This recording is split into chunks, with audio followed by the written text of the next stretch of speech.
Hello everyone, and welcome back for some more Stellaris bromance, this time in version 2.0 in the Apocalypse DLC. My name is Mal, and I am once again joined by Mickey, Sabouts, and Vanguard, and our new buddy, who's joined us for this, Commissar Roach, who easily has the coolest name out of the bunch. How is everybody? Good. Hello. Good. All right, so Roach, tell us a little bit about yourself. Okay.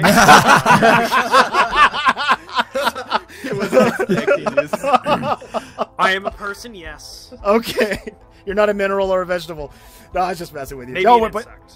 But for those of you that maybe not familiar with Roach, he too is a strategy player. He plays a lot of Stellaris. He also plays, I would say, like thinking man role-playing games.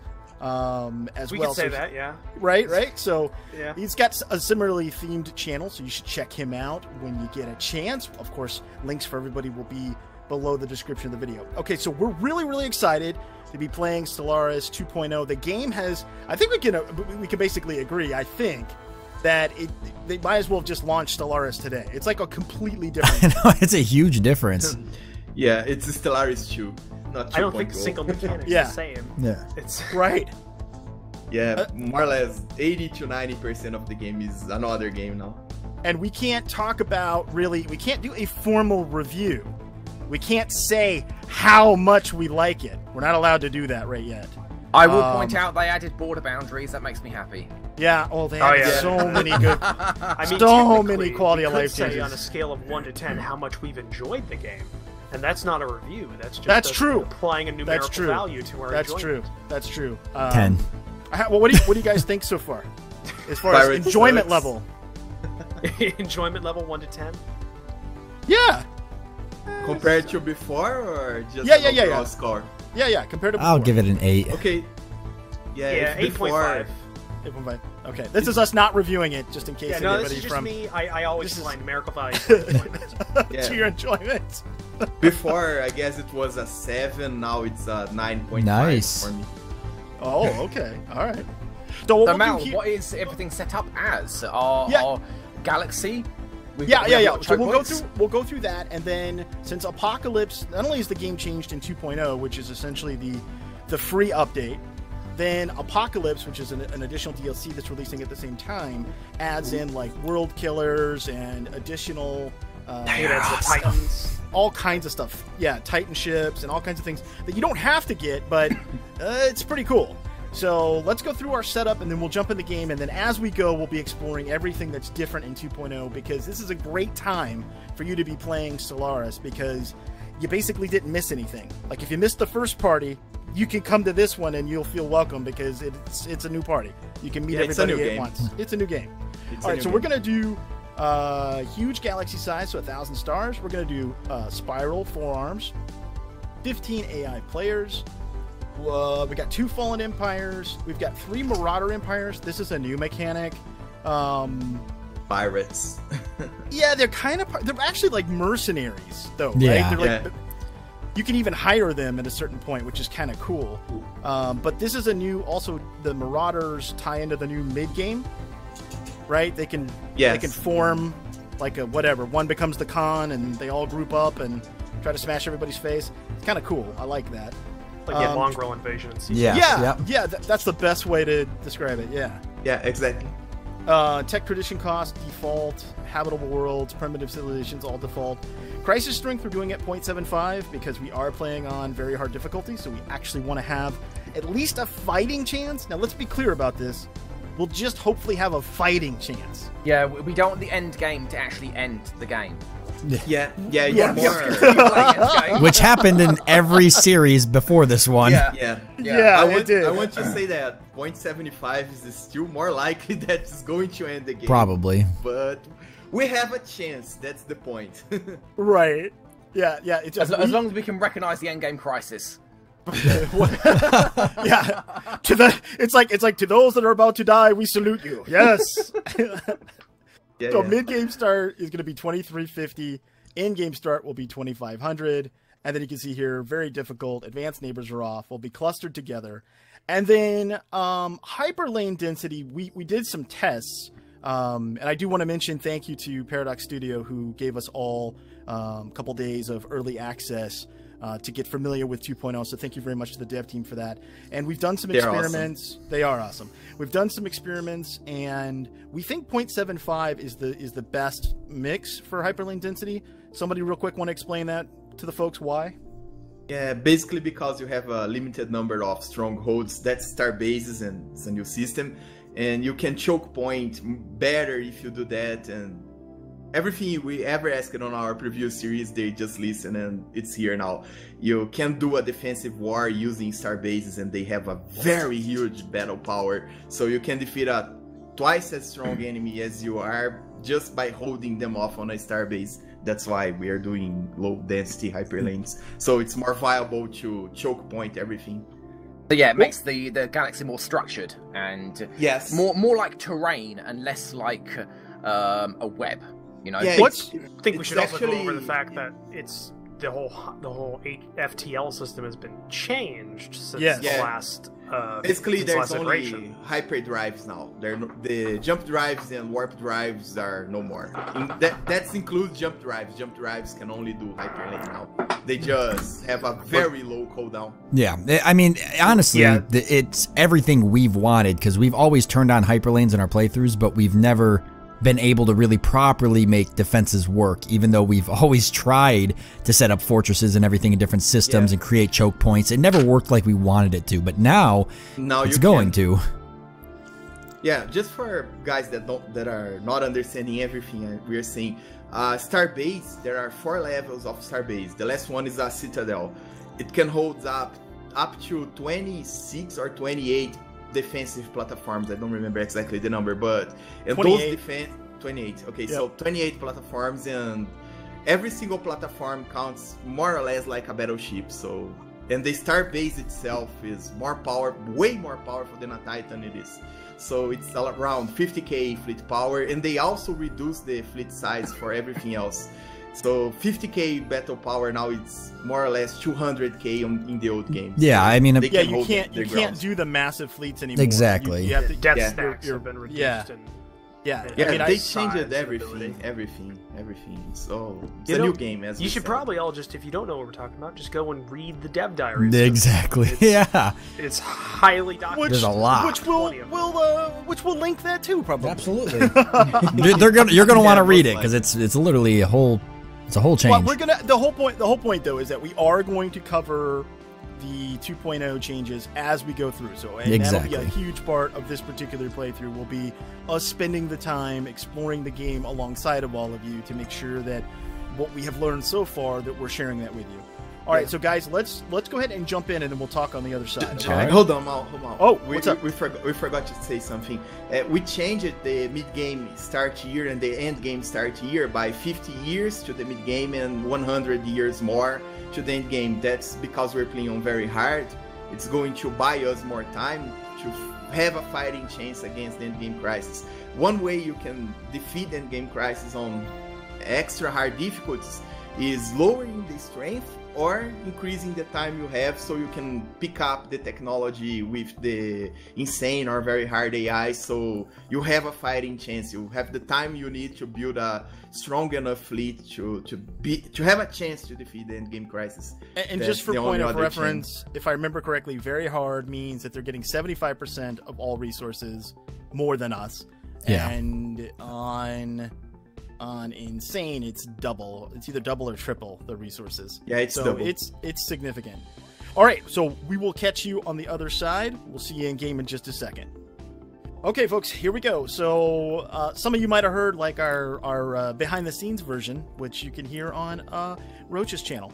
Okay, so what we have here is our spiral galaxy that we told you we were going to set up, and we have already talked through it. We're all kind of roughly in this area down here, not too far from this Crossroads Nebula, which is good. And we're looking at the layout of the hyperlanes, and I would say the initial impression is they look favorable-ish. Yeah, I like all the choke points. You see that one hyperlane on the west side of the galaxy? It's like this one massive hyperlane. Yeah, that's like, what the heck? Wow. Right? That's kind of funny. Yeah, that is one long jump. Oh, wow. Yeah, no. wow, what the hell? Yeah, it traverses like 6 systems. Yeah, that's cool though. That's a good one to cut off. I mean, is that a space freeway? Yeah, pretty much. The Galaxy Autobahn. Is it a toll road on that? Is it a hyper lane? Oh, okay. All right. So let's go ahead. Let's do our initial research and stuff. Let's see. Oh, actually, we should probably talk a little bit about our government types too. I'm just gonna real quick show people my cool befittingly mantis of me, shrimp. I'm a military commissariat. Ooh. I can't believe you didn't take the roach, honestly. Oh, I already have. I've already done a series as the Roachikins. If anybody wants to, everybody from basically who's not a part of my audience, I did a series as the Roachkins. They're the Roachkin quarantine zone. Because roaches don't like to be touched and they clean themselves. They don't like to have anything that's not a roach near them. So it's just this empire that's just a quarantine. Nobody in, nobody out. Nice. And the ground troops just have flamethrowers. It's just a lot of flamethrowers. Just purify. Yep. Giant 8-foot-tall cockroach with carapace an inch thick and a flamethrower. That's a horrifying thought. What else would you need, honestly? Right? Yeah, exactly. All right, let's see. How's everybody's initial setup? You feeling okay with it? Yeah, I like my setup a lot, actually. I'm pretty happy with where I started. There's some pretty decent choke points around me. Actually, a lot of really good choke points. So one of the first things that I think is probably the biggest change in the early game is that science ships have a whole lot of importance. Actually, they pretty much always do now, in my opinion. Yeah, but your regular explorers. Yeah, your regular ships used to, you could break up like your first couple of vets and send them out to kind of get some cursory information about the area. You can't even travel to another area until a science ship has cleared the way.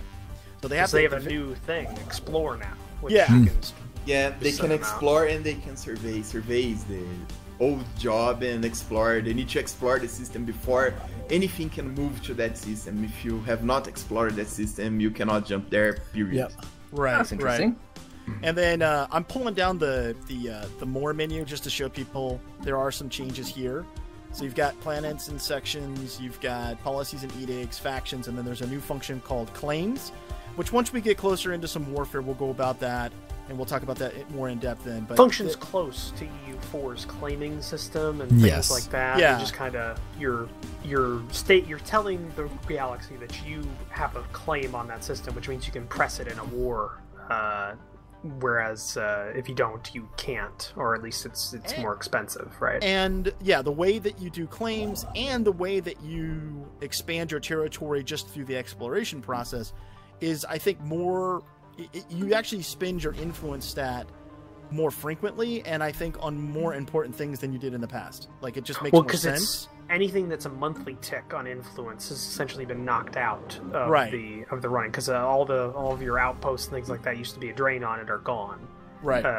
And also any like leadership, like your generals or governors, they just cost energy now.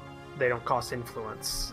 So like all those things. So a lot of the original things you spent influence on are gone, and it's been basically transferred to a new thing that that you can use, which is they completely changes everything about that. Yeah. I mean, right now there's no point on building a second science ship. There's no point on dividing the initial Corvette fleet to explore, because it's not working anymore. You cannot build a second science ship because you need 200 energy to hire a new scientist. Scientists are now hired by actually leaders in general. I hired based on energy, not on influence anymore. So influence is just used to expand your empire and on edicts, nothing more. Which is nice though, because it makes edicts a lot more, or edicts a lot more important. Useful. Yeah, it does. Yeah, just now I pick up the map the stars right off the bat because it makes my exploration very fast. Oh yeah. Yeah, that's a good point. That's a good point. Yeah, already done map that. The stars. Boom, done. And then there's a new function here under this mini system, which is the fleet manager, and the fleet manager is super cool once you understand it.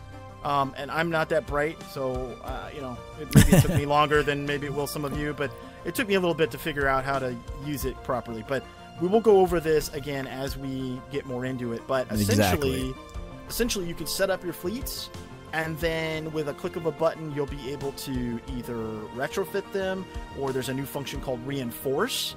So you can be, you know, you can finish a battle and then do one click, and all of your shipyards will go to work building them and send them straight to them, which is awesome. Awesome. Yeah. You don't have to use this pop out either, because no, you don't. The fleet, No. it's actually accessible now. There's the reinforce Yeah. function, which is right next to the split fleet function now. Basically, you build a template for your fleet, and if you lose any ships, you just click reinforce, and they're going to be automatically built on the closest shipyard and sent to your fleet. Yeah, it was the coolest thing ever when they did that.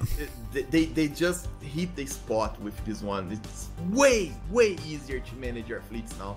One of the other things that's new, folks, and is very different, and even after playing for 12 to 15 hours, forget, is that now your military production and your civilian production are separate. So your civilian production, if you click on your planet, any planet, you will have a spaceport automatically, and it can build a construction ship, a science ship, or a colony ship. That's all it does. Now, over here on the outlier bar, you see that we have a shipyard. We start with 1. Now, a shipyard is just a type of starport. Starport is the first upgrade. You get an outpost, and then the first upgrade to an outpost is a starport. Frontier outposts are no more. And you can see here we have a module section and we have a building section. The module section, right now you can see we have 1 shipyard, and then we have an open module where we could put something else. Likewise on buildings, we could swap out crew quarters for something else, and we'll be doing that as we go along. It is now possible to equip multiple shipyards on one structure and actually simultaneously build 2, 3, 4 ships, whatever you want, depending on the size that's predicated on that particular station. Fairly certain it also gives you a speed bonus on the build time. It does. Yes, and also there's one little thing. On wars, your starports are not going to be destroyed anymore. If you conquer them via wars, they're going to stay there. And if you lose the war, they're just going to be... the new owner is going to have them the way you left them behind. Well, all that can be destroyed is defenses. Is the defenses, the defenses will be lost. So. But the starbase from EU4. Yeah, so even if you lost a war, you're not going to have to build the starports, level 1, level 2, level 3, level 4. There's no more. You just build your starport and it's yours until you lose it. But it cannot be destroyed anymore. That's a very good change. Can the components not be sold? No, they just can be scrapped. I mean, scrapped and swapped, Yeah, and so you can still take over an enemy starport, scrap everything, leave it as trash. No. You won't get any resources. It only transfers to your control after you win the war. If you have an unrestricted war and you have a planet killer, that every time you control a system, that system is yours. So if you do that, you're hurting yourself. All right, I'm gonna unpause. What do we think? Just put it on fast for now. Yeah. Yeah, the early game's always pretty slow, so we'll get started here. And that's something else we mentioned up front too, is that the pace of the game overall is different. It is slower. So don't expect us to immediately jump into wars. As a matter of fact, we kind of have a 5-point plan, and the first point is we need to get to each other as soon as possible. Secondly, we need to identify where the choke points are. Third, we need to fortify said points. Fourth, we need to research and prepare. And then 5, we'll start looking for outliers or weak empires to take out. We're going to have to take small bites.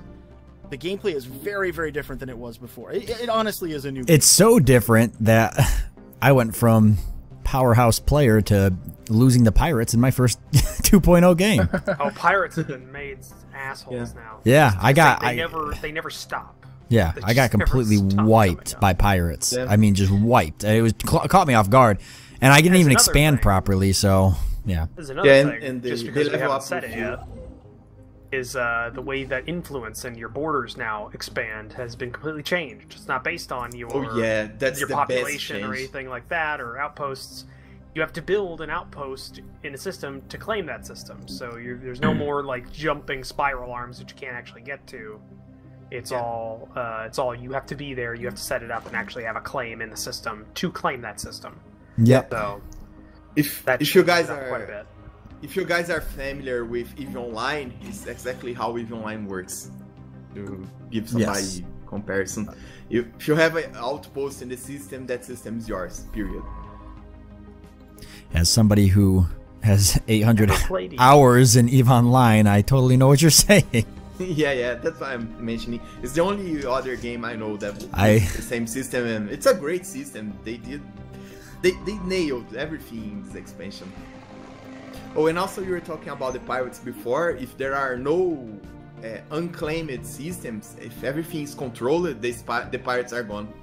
Okay, from it's like barbarians in Civilization. If you actually have visibility over the area, a pirate can't spawn. No, that's not true. If you have visibility, they can spawn. What I mean is, if you control it, even a regular outpost is enough. Yeah, exactly. If there are no systems in the galaxy that have no outposts, the pirates cannot spawn anymore. Period. I learned that painful lesson. I had expanded and I had closed off and I thought, oh, I'm perfectly safe, no problem. And then this giant pirate galleon starts destroying stuff like in the back part of my empire, and I'm like, what? It was an interesting learning experience. It throws you off, you know. You don't expect that kind of stuff, and then it happens. I highly doubt it was a galleon, because I mean, how would it function? It was though. Yeah, galleon is the pirate titan. 3-masted, 100-gun. No, but it was like 5,000 military power single ship. It was pretty awesome. 5,000 mass. It was a sight to see. Guys, correct me if I'm wrong, but in the old version of Stellaris, you'd start by surveying your home system, wouldn't you? That's auto-survey. Yes, it's all surveyed now. Yeah, I was wondering that. I was like, why can't I survey all this? And I can already see all the resources everything has. And you've got stations already built. Yeah, you should have started with at least one or two stations, which makes sense because if you hit the ability, if you were a civilized race and you hit the ability to travel at the speed of light, then hopefully by then you'd actually have Starport, wouldn't you? Yeah, you've managed to. We're traveling faster than the speed of light at this point. I think so. Yeah. Oh yeah, definitely a lot faster in terms of. But we won't have to beat up too much on it. Unless we're playing as the Hivers from Sword of the Stars. Oh, yeah, I know exactly what you're talking about. Yay, another one. Someone else. Now, you guys obviously do whatever your plan is, but one of the things I found very useful is that since there's an open module slot on your initial starport, I go ahead and grab a trading hub for +4 energy credits. That's a very good call. I do that every single time. Yeah, that is a pretty good idea. One thing that I did, because I actually am playing a race that's supposed to grow very quickly and pop, and what I found out when I did the practice game was that food became a very big issue for me very quickly, and so sometimes I was dismantling the crew quarters because I'm not too worried so much. Yeah, and put the farm in its place because I'm not too worried about the -25% dock ship upkeep just yet. That's a great call. I mean, who cares? We don't have any fleets, really. Yeah, and that's if you're going to be playing a race that grows very quickly because it's a little bit tougher to get food. It seems a little bit trickier to settle planets too. It's not as quick, at least, as it was. Oh yeah, it's much slower. That's why the settlement time tech is a big deal now. Yeah. I think there's also a what is it? A tradition that gives you that. I think it's the expansion one. Gives you adoption cost plus 100% to colony development speed. That's another discovery. Yeah, that's a good point, Roach. That's another thing that Bruno and I and Sabouts were talking about the other day was that it kind of makes more sense in 2.0 not to necessarily deep dive down one tree anymore, because there are some really, like, Harmony, Discovery, Prosperity, and Expansion all have really good openers. So instead of in the past, like, saying, oh, I'm going to double down on, like, Domination, I'm going to go all the way down the tree to get an Ascension perk, you're kind of better served by spreading it around when you start off. You know what I found interesting, too, is, like, originally we had all kind of joked because the Discovery was kind of useless because you could have almost practically half. By the time you got your first Ascension perk, you could actually almost have, or your first actual pick with the Unity, you could have a lot of the galaxy explored because you have Corvettes going everywhere, and it just never seemed practical to take Discovery.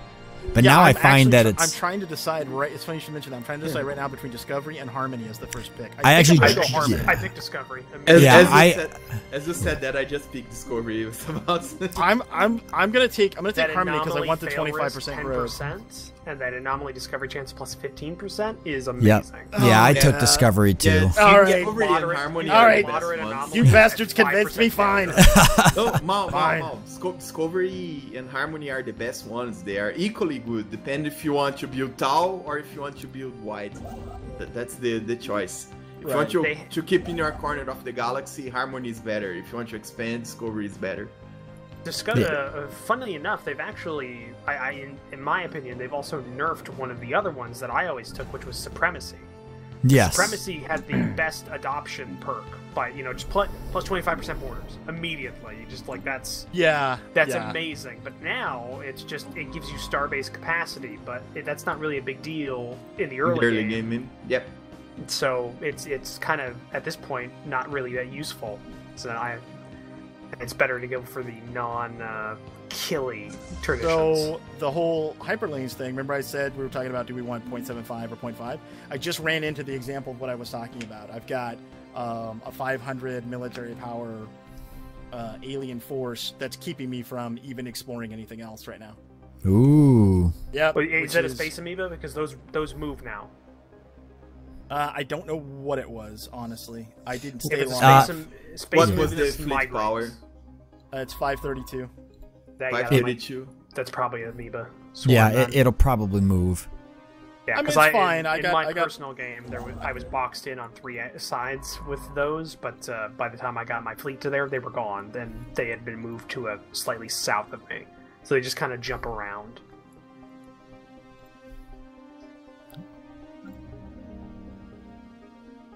Anybody got a colony ship out yet? No, because I'm playing Gaia Planet, so I will be having one planet most of the time. Yeah, super tall. I want to see if it's viable. I debated going for the apocalyptic one because I like I don't know, I like the flavor of it. I went with it. I went for that. Yeah. Yeah. Oh, you started on a Tomb World? That's cool. Yeah. Yeah, my dog people, they nuke themselves. Let's be honest, fox people. They're fox-eared. Dog. Yeah. Let's not. I know they didn't really have a dog-looking kind of. I was looking for like Doberman-looking kind of alien race. They should, they should have like a whole species of dogs. I'd play.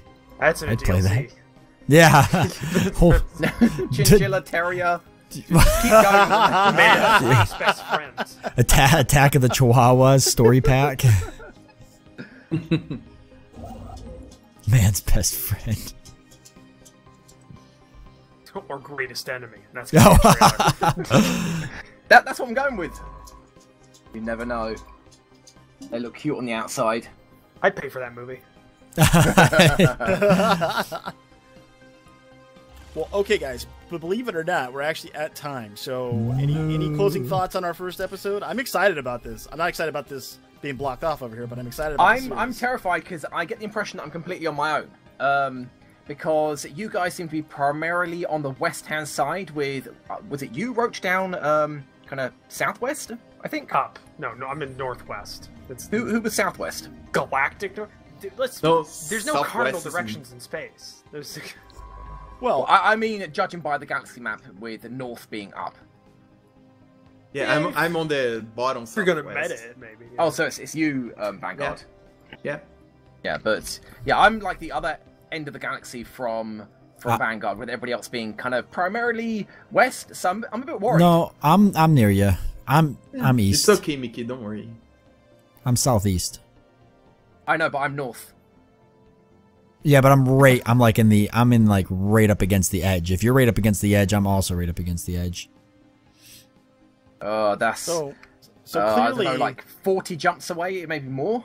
So clearly, navigation is our expertise, is what we're saying. Yeah. we understand mapping very well. We're How on many it. furlongs are we even on the same map? Mickey's playing an entirely different game. We're gonna go join him later. Yeah. Sometimes I get lost on my own home. I have to call my wife. Wife, help! I'm lost. I don't know my home requisites. Honey, that's just the fridge. Yeah, point me to the fridge and I'm fine. Okay, so yes, we're looking to end this episode now. We've got a bit over time with the introduction, you know, being as it is. We need to explain everything, go into detail about how. I mean, just look at the map. It's an example. So yeah, we will, I guess, see you guys next time. God, I'm really terrified for this. I don't know how this is going to turn out. Thanks, everybody. Hope you enjoyed this first episode. You join us for more. Till next time, I'm Mal for Mickey, Sabouts, Vanguard, and Roach. There we go. All right. We'll see you later. Bye-bye. Bye. See you guys. Bye. Bye.